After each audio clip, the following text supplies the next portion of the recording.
नमस्कार मित्रांनो, welcome to my Supan blog.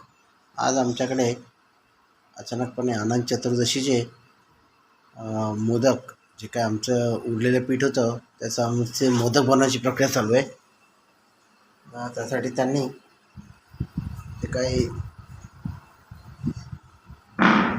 बघा हा सगळा प्रकार केलेला आहे. त्यांनी उकडीचे मोदक म्हणतात, उकडीचे.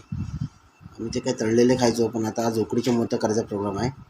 त्यासाठी जे काही पीठ आहे त्याला व्यवस्थित भिजवून सोक करून त्यामध्ये जे काही हे नारळाचे जे काही हे आहे मटेरियल, नारळ ॲड केलं आहे, गूळ ॲड केलं आहे आणि बाकी काय जे काही त्यांचं मटेरियल लागतं ते ॲड करून त्यांनी छानपैकी एकदम तयारी करून ठेवली आहेत. आणि लवकरच संध्याकाळी, आता तर मी चाललो आहे कामावर, संध्याकाळी आल्यावर मी जरा त्याचा आनंद घेणार आहे. तर मी जरा वेगळंच एक मूड वातावरण निर्मिती होते. बघूया, आता सुरुवात तर झाली आहे चांगली, काही इश्यू नाही आहे. चांगला दिसतो आहे, त्याचा स्मेल बिल, त्याचा कलर बिल तर एकदम एवढा छान दिसतो आहे की नक्कीच खाताना दोन्ही साईडने असा म्हणतात ना की लाल टपकण्याचे चान्सेस जास्त आहे. मजा येईल जरा संध्याकाळी.